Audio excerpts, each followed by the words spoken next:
সহায়তা প্রদান করা হচ্ছে। মাননীয় স্পিকার, আপনাকে ধন্যবাদ। মাননীয় প্রতিমন্ত্রী মহোদয়। মাননীয় স্পিকার, আপনাকে ধন্যবাদ। আমি ইতিমধ্যে আমার প্রশ্নে সেটা উত্তরটা বলেছি, তাও আমি বলতে চাচ্ছি যে আমরা আমাদের যেই বাংলাদেশ থেকে যেই পণ্যগুলো আমরা রপ্তানি করি তার মধ্যে উল্লেখযোগ্য হচ্ছে রেডিমেড গার্মেন্টস। রেডিমেড গার্মেন্টস আমাদের বিভিন্ন দেশে যায়, কিন্তু আমাদের বাণিজ্য সম্প্রসারণের জন্য এবং ডাইভার্সিফিকেশনের জন্য আমরা ফার্মাসিউটিক্যালস, পাট এবং পাটজাত দ্রব্য এবং বিশেষ করে আইটি সেক্টরে আমরা কাজ শুরু করেছি, যে আমাদের বিভিন্ন টেকনোলজি যারা যে পণ্য এখানে বাংলাদেশে প্রোডাকশন করে আমরা যেন সেটা রপ্তানি করতে পারি। বিভিন্ন এই দ্রব্যগুলো কিন্তু আমাদের বিভিন্ন দেশের সাথে আমরা ইতিমধ্যে কথা হয়েছে, এবং সবচেয়ে বড় কথা হচ্ছে আমাদের স্কিলড এবং সেমি স্কিলড লেবার, আমাদের ভোকেশনাল ট্রেনিংয়ের মাধ্যমে আমাদের যে পপুলেশন আছে, আমাদের ইয়াং জেনারেশন আছে, তাদেরকে স্কিলড লেবারের মাধ্যমে যেসব দেশগুলোর স্কিলড লেবার চাচ্ছে তাদেরকে যেন আমরা পাঠাতে পারি এবং আমাদের সেই সাথে আমাদের কর্মসংস্থানের ব্যবস্থা করতে পারি, সেই লক্ষ্যে আমাদের কাজ হচ্ছে। এই দেশগুলো হচ্ছে জাপান, দক্ষিণ কোরিয়া, অস্ট্রেলিয়া, কানাডা, আমেরিকা এবং আমাদের আফ্রিকার বিভিন্ন দেশে কিন্তু আমরা ইতিমধ্যে কথা বলছি। যেমন ব্রাজিল ইতিমধ্যে আমাদেরকে আগ্রহ প্রকাশ করেছে, ফিলিপাইন্স, ভিয়েতনাম, সিঙ্গাপুর, ইন্দোনেশিয়া আমাদেরকে আগ্রহ প্রকাশ করেছে এই সকল পণ্য তারা নেবার জন্য। সেই কাজগুলো চলছে এবং তাদের সাথে আমাদের ফরেন অফিস কনসালটেশনের মাধ্যমে আমরা কিন্তু কাজগুলো চালিয়ে যাচ্ছি। আমাদের যে মিশনগুলো আছে মাননীয় স্পিকার বিভিন্ন দেশে, সেই মিশনগুলো সেই স্ব দেশে আমাদের পণ্য এক্সিবিশনের মাধ্যমে এবং রোড শোর মাধ্যমে তারা কিন্তু আমাদের পণ্যগুলো সেই সকল দেশে তারা তুলে ধরছে এবং আমরা যাতে বাজারজাত করতে পারি সেই কাজে তারা কাজ করছে। ধন্যবাদ মাননীয় স্পিকার। ধন্যবাদ মাননীয় প্রতিমন্ত্রী। রিলেভেন্ট সাবজেক্টের উপরে একটা সম্পূরক কোশ্চেন করতে পারেন। এখন সম্পূরক প্রশ্ন করবেন ঢাকা 14 আসন থেকে নির্বাচিত মাননীয় সংসদ সদস্য মীর আহমেদ বিন কাসেম। ধন্যবাদ। মাননীয় স্পিকার, আপনাকে ধন্যবাদ। মধ্যপ্রাচ্যের সাথে সম্পর্কর স্থপতি হচ্ছে শহীদ প্রেসিডেন্ট জিয়াউর রহমান। আজকে সেই মধ্যপ্রাচ্য আগুন জ্বলছে। যুদ্ধ বিগ্রহে আমাদের বাংলাদেশের নাগরিক সেখানে মৃত্যুবরণ করেছে। জ্বালানি সংকটে বাংলাদেশে ইতিমধ্যেই 3 জন লোকের মৃত্যু হয়েছে জ্বালানি বিক্রি বিষয়ক বিরোধ নিয়ে। আমার প্রথম প্রশ্ন, জিয়াউর রহমানের সন্তান মাননীয় প্রধানমন্ত্রী এই সংকট নিরসনে কি ভূমিকা পালন করছেন? পররাষ্ট্রমন্ত্রী সারা বিশ্বে ঘুরে বেড়াচ্ছেন জাতিসংঘের প্রেসিডেন্সি পদে, সেখানে আমাদের এই জ্বালানি সংকটের ব্যাপারে কি ভূমিকা পালন করছেন আমরা সেটা জানি না। এই বিষয়ে মাননীয় বিরোধী মাননীয় সদস্য, মাননীয় প্রতিমন্ত্রী, আরেকটি প্রশ্ন করতে হবে। একটা question, you are allowed to ask one question only. Right honourable member, you are allowed to ask one question only. Thank you. মাননীয় প্রতিমন্ত্রী।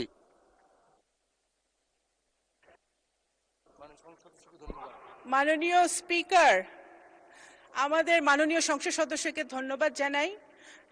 উনি বহু নির্যাতনের পরে উনি সংসদ সদস্য হয়েছেন, ওনাকে আমি সাধুবাদ জানাই এবং উনি যে এখানে বসেছেন সেজন্য আমি ওনাকে কংগ্রেচুলেট করি।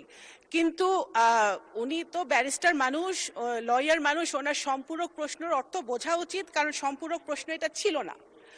সম্পূরক প্রশ্ন এটা ছিল না। আপনার একটা প্রশ্নের উত্তর আমি দিতে পারি যেটা আমার মন্ত্রণালয়কে রেলেভেন্ট, সেটা হচ্ছে যে জ্বালানির জন্য, প্রথম কথা, জ্বালানির কোনো সংকট বর্তমানে বাংলাদেশে নেই। আচ্ছা, দ্বিতীয় কথা হচ্ছে এই জ্বালানি মাননীয় speaker, honorable members, may I humbly request all of you, honorable members, please, জি মাননীয় প্রতিমন্ত্রী, আপনি আপনার বক্তব্য অব্যাহত রাখুন। আপনার বক্তব্য অব্যাহত রাখুন। মাননীয় স্পিকার, জ্বালানির যাতে একাধিক সোর্স থেকে আমরা সরবরাহ করতে পারি, সেই জন্য ইতিমধ্যেই মাননীয় প্রধানমন্ত্রী একাধিকবার আমাদের সাথে বসেছেন। জ্বালানি মন্ত্রণালয়, পররাষ্ট্র মন্ত্রণালয়, বিভিন্ন সংশ্লিষ্ট মন্ত্রণালয়ের সাথে উনি বসেছেন। আমরা মধ্যপ্রাচ্য ছাড়াও যে সকল সোর্স থেকে আমরা জ্বালানি আনতে পারি সেই ব্যাপারে আমরা নিরলস কাজ করে যাচ্ছি এবং ইনশাল্লাহ আমরা সেটাতে সফল হব। দ্বিতীয়ত হচ্ছে আমরা প্রথম থেকে বলে আসছি, যখন এই যুদ্ধটা লেগেছে বাংলাদেশ সরকারের একমাত্র গুরুত্বপূর্ণ কাজ হচ্ছে, ফার্স্ট প্রায়োরিটি হচ্ছে বাংলাদেশিদের যে মধ্যপ্রাচ্যে বসবাস করছে তাদের নিরাপত্তা নিশ্চিত করা। সেটা আমাদের মিশনগুলা পুঙ্খানুপুঙ্খভাবে 24/7 কাজ করে তারা করে যাচ্ছে। এবং আমাদের যারা 5 জন মৃত্যুবরণ করেছে মাননীয় স্পিকার, দুর্ভাগ্যবশত 5টি ভাইকে আমরা হারিয়েছি, তাদের 2 জনকে আমরা মৃতদেহকে আমরা সফলভাবে বাংলাদেশে আনতে আমরা পারতে পেরেছি। কারণ এই এখন সিচুয়েশনটা বুঝতে হবে, বাংলাদেশে অনেক ওই মধ্যপ্রাচ্যে অনেক কমপ্লিকেটেড সিচুয়েশন বিরাজ করছে, কখন কোথায় যুদ্ধ লাগে আমাদের বাংলাদেশিরা তখন নিজেরা বুঝতে পারে না। সুতরাং এর মধ্যে আমরা কিন্তু আনতে পেরেছি এবং 186 জন বাংলাদেশিকে নিরাপদে ইরান থেকে, তেহরান থেকে IOM এর সহযোগিতায় আমরা বাংলাদেশে ফেরত এনেছি একটি চার্টার্ড বিমান ফ্লাইটের মধ্য দিয়ে। সুতরাং বাংলাদেশ সরকার, বাংলাদেশিরা, নাগরিকরা পৃথিবীর যেখানে আছে নিরাপদে আছে কিনা সেটাই আমাদের একমাত্র প্রায়োরিটি এখন বর্তমানে। ধন্যবাদ মাননীয় স্পিকার। ধন্যবাদ মাননীয় প্রতিমন্ত্রী। জাতীয় সংসদের আসন সংখ্যা 136, টাঙ্গাইল 7 আসন থেকে নির্বাচিত মাননীয় সংসদ সদস্য জনাব আবুল কালাম আজাদ সিদ্দিকী, আপনি আপনার তারকা চিহ্নিত প্রশ্ন 59 মহান জাতীয় সংসদে উত্থাপন করুন। মাননীয় স্পিকার, আপনাকে ধন্যবাদ। আপনাকে বিশেষভাবে ধন্যবাদ জানাচ্ছি, আপনি মহান সংসদে সর্বসম্মতিক্রমে ডেপুটি স্পিকার নির্বাচিত হয়ে আজকে স্পিকারের দায়িত্ব পালন করছেন, সেই জন্য আমি ধন্যবাদ জানাচ্ছি আমাদের সংসদ নেতা মাননীয় প্রধানমন্ত্রী, বিএনপির চেয়ারম্যান জনাব তারেক রহমান সাহেবকে। তিনি আমাকে এবার মনোনয়ন দিয়ে তিনবারের মতো মহান সংসদে আসার সুযোগ করে দিয়েছে। এই জন্য আমার নির্বাচনী এলাকা 136 টাঙ্গাইল 7 মির্জাপুরের জনগণকে, আমার ভালোবাসার মির্জাপুরকে, ভালোবাসার মানুষগুলোকে আমি আন্তরিকভাবে ধন্যবাদ জানাচ্ছি এবং অভিনন্দন জানাচ্ছি। সেই সঙ্গে আমি মাননীয় স্পিকার আপনার মাধ্যমে তারকা চিহ্নিত প্রশ্ন 59 এই মহান সংসদে উত্থাপন করছি। আপনাকে ধন্যবাদ। ধন্যবাদ মাননীয় সদস্য। মাননীয় স্বরাষ্ট্রমন্ত্রী জনাব সালাহউদ্দিন আহমেদ। ধন্যবাদ মাননীয় স্পিকার। মাননীয় সদস্যের প্রশ্নের উত্তরে, বর্তমান গণতান্ত্রিক সরকার দেশের পুলিশ বাহিনীকে সুশৃঙ্খল বাহিনীতে রূপান্তরের মাধ্যমে সক্ষমতা বৃদ্ধির লক্ষ্যে নানাবিধ পদক্ষেপ গ্রহণ করেছে। বর্তমান সরকারের দিক নির্দেশনায় পুলিশ বাহিনীকে সুশৃঙ্খল বাহিনীতে রূপান্তরের মাধ্যমে জননিরাপত্তা নিশ্চিতকল্পে সারা দেশে পুলিশের সক্ষমতা বৃদ্ধির লক্ষ্যে প্রযুক্তি নির্ভর বিভিন্ন পরিকল্পনা গ্রহণ করেছে এবং নানাবিধ কার্যক্রমের মাধ্যমে তা নিম্নোক্তভাবে বাস্তবায়ন করছে।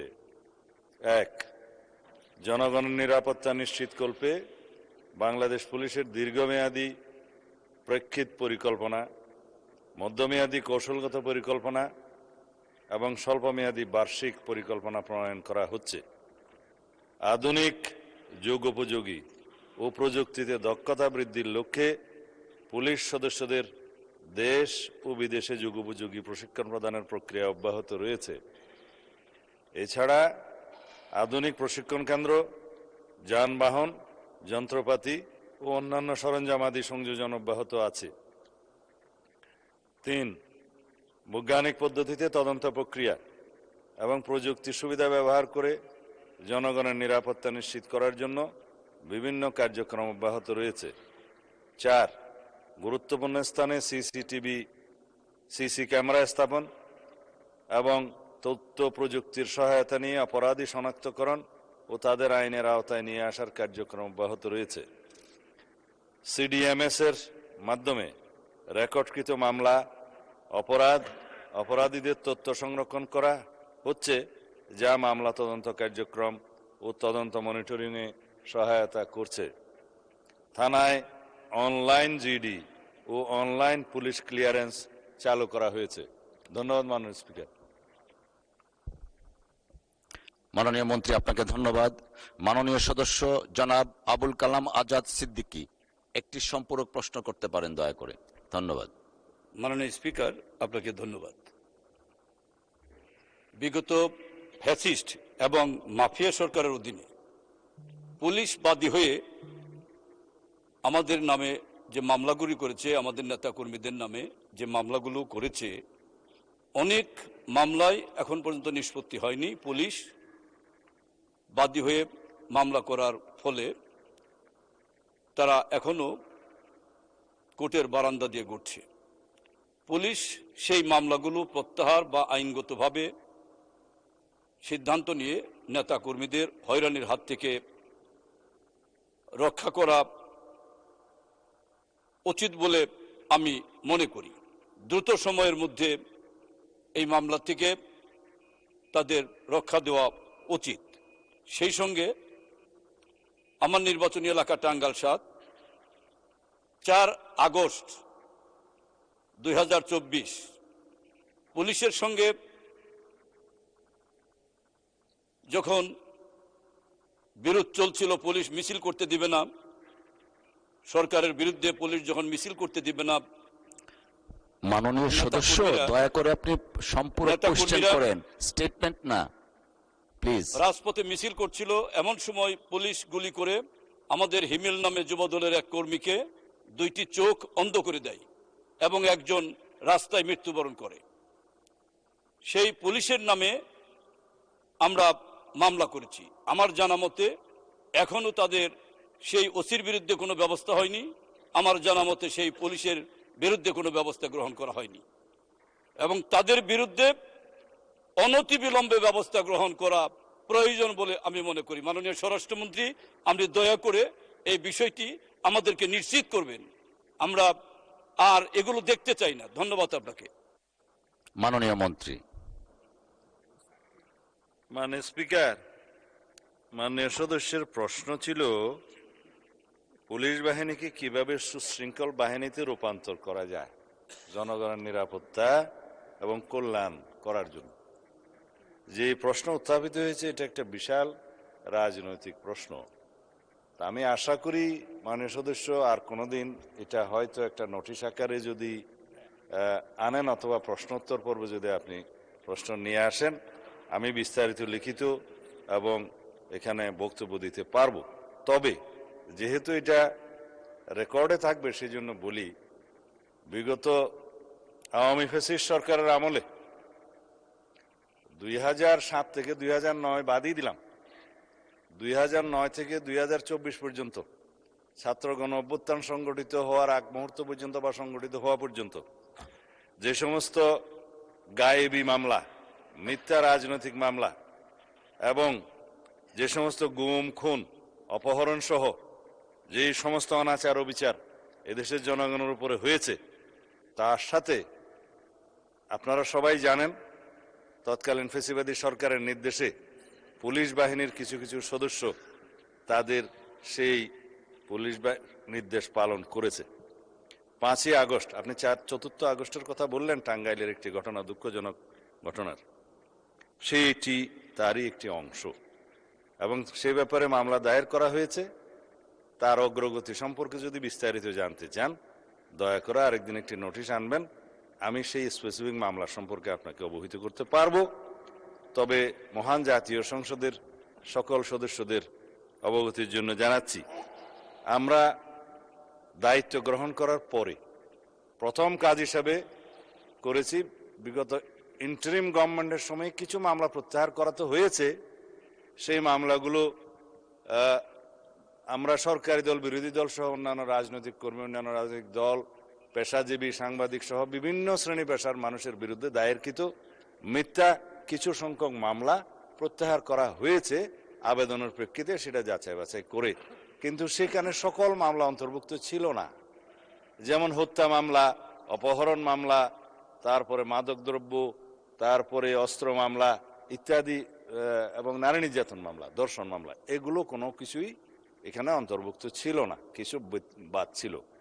আমরা দায়িত্ব গ্রহণের পরে জেলা পর্যায়ে জেলা ম্যাজিস্ট্রেটের নেতৃত্বে একটি কমিটি গঠন করে দিয়েছি তার টার্মস অফ রেফারেন্স সেখানে উল্লেখ করা আছে।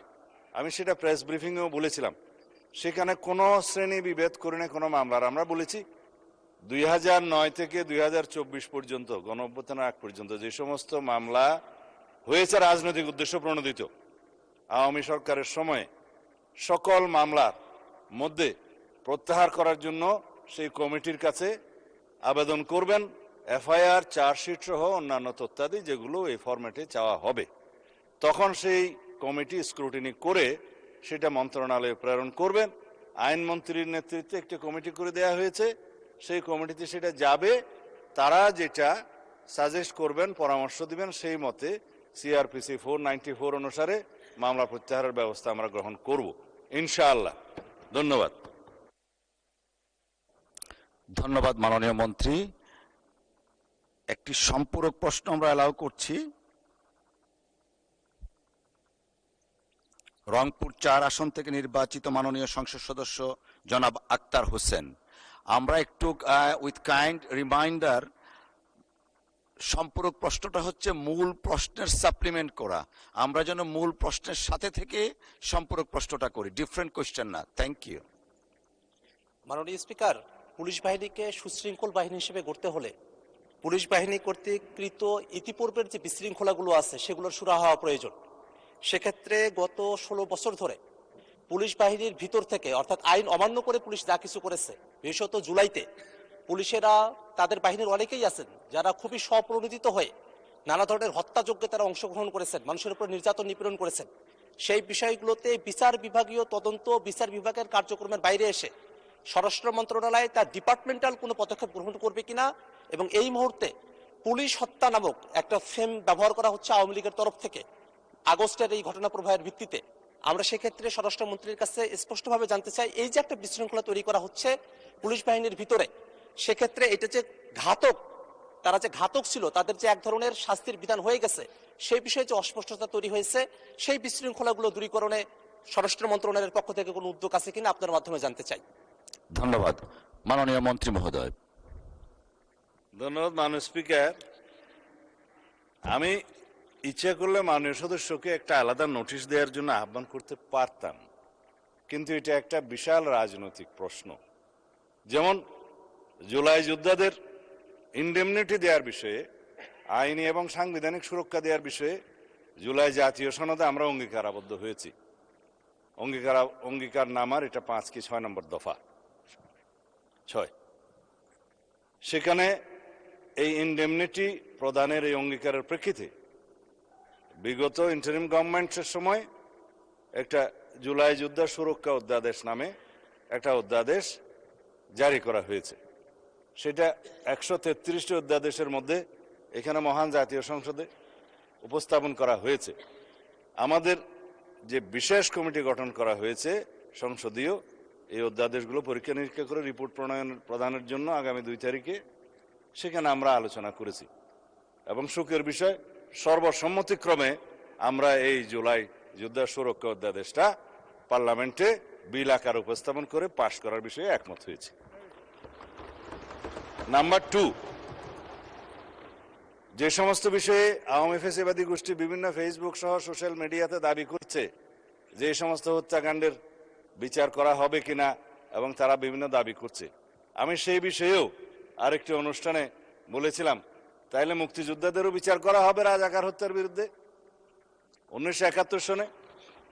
যদি এখন কেউ মামলা নিয়ে আসে, গণ অভ্যুত্থানের সময় রাজপথে অভ্যুত্থানকারী আন্দোলনকারীদের বিরুদ্ধে যারা হানাদার বাহিনীর মতো ঝাঁপিয়ে পড়ে হত্যাযজ্ঞ চালিয়েছে, ম্যাসাকার করেছে, গণহত্যা করেছে, তারা জনতার প্রতিরোধের মুখে কেউ কেউ হয়তো প্রাণ হারিয়েছে, কেউ কেউ আহত হয়েছে, কিন্তু সেটা যুদ্ধের ময়দানে ফয়সালা হয়ে গেছে।